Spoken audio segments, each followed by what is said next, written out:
Hey, what's up, guys？ 理查德。那今天呢，我们是抱了一个新东西回家，就是这个戴森的 V8 吸尘器。之前呢也是做了很多的 research， 然后我女朋友呢一直在关注着这个打折信息，然后她今天早上刷手机的时候，突然发现，哇塞，将近半价。然后他就赶紧跟我说，然后我们呢就一合计，然后就赶紧就下单了。所以呢，要非常感谢温柔、善良、大方、美丽的女朋友。对，然后好，那今天呢，咱们就来做一个开箱，看一看这个戴森的 V8到底是怎么样的。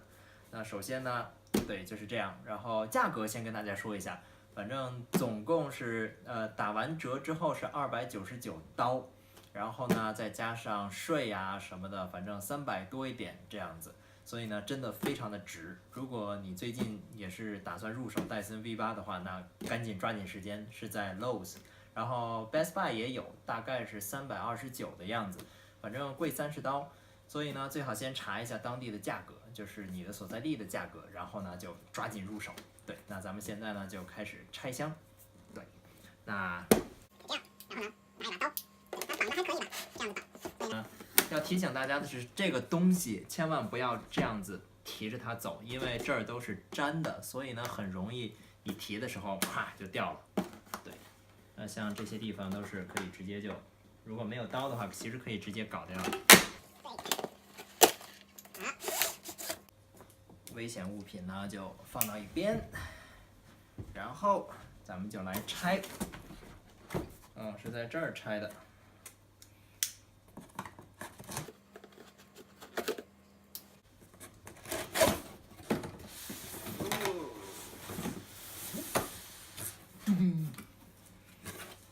打开之后，先说请赶紧的把你的这个质保给弄上。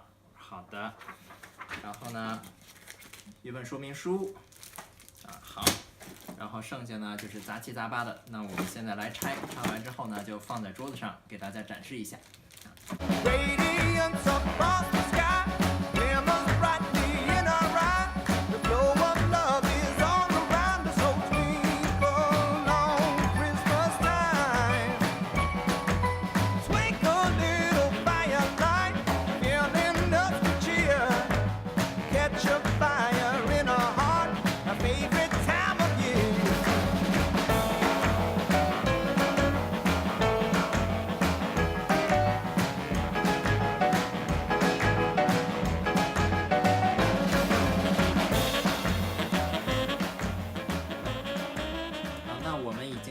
包装全都给打开了，然后呢，里面一共所有的配件呢就是这些，然后最主要的主机在这儿，然后它上面都显示了，目前呢只是充了20%的电，所以呢，他说在使用之前一定要充满电。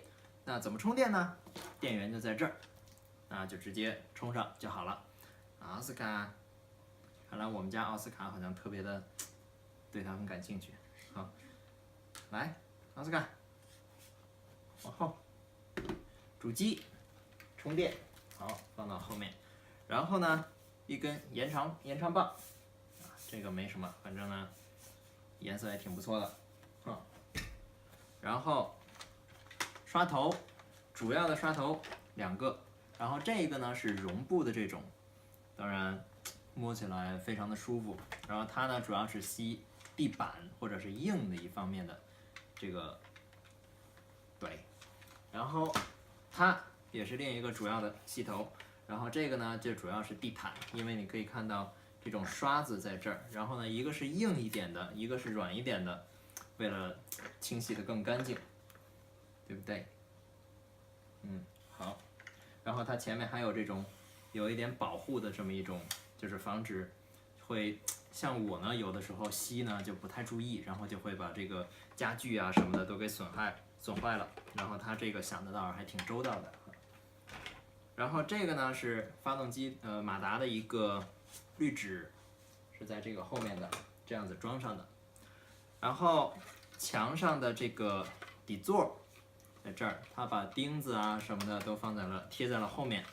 然后具体怎么安装也是这儿有一个小的说明书，然后上面都是你要什么东西呀，然后它有什么呀，然后怎么装一类的，这个对，在里面图示什么的都非常的清晰。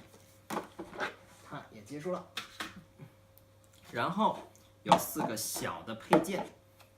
那首先先说它吧，它呢其实也是吸这种地毯的，然后刷子呢都是那种硬毛的。它的好处呢就是比较短，比较灵活。像我一般用这个的话，主要是吸这个就是楼梯的这个竖的垂直面。像有的时候也可以吸这种就是楼梯这种比较窄的地方，这个呢就会比较好。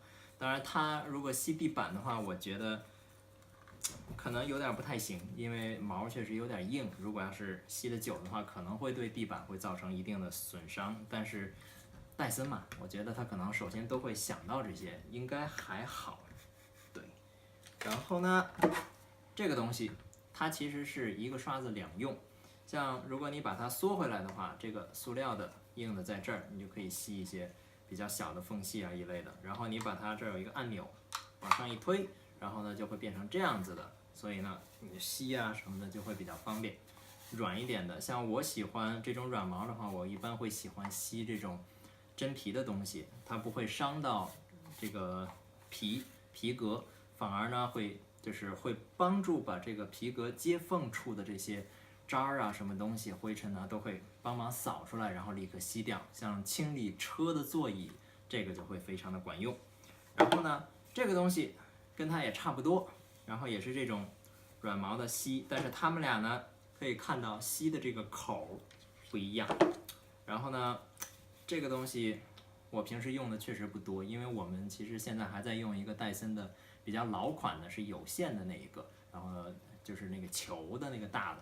但是这个我确实用的不多，我主要是用这个，我觉得这个就是在车里面这样子，然后就会吸座位的下面，然后这样子呢又可以搞座位上面真皮等等。然后还有就是它呢就是主要吸这种缝隙，然后角落，还有我们平时一般够不到的地方。对，像这些还有一个好处是吸墙，然后墙的这个拐角啊什么的，然后还有柜子上面就是有一些我们够不到的地方，它们都会比较不错。对，那目前开箱就是这样。然后呢，我们会使用一段时间，然后呢再根据使用的情况，然后再会给一个陆续的这种更新视频，然后包括自己的使用心得啊，然后使用上面有没有什么需要注意的地方，保养啊等等，会再做一个后续更新视频，再跟大家分享。那今天呢就先这样，好，拜拜。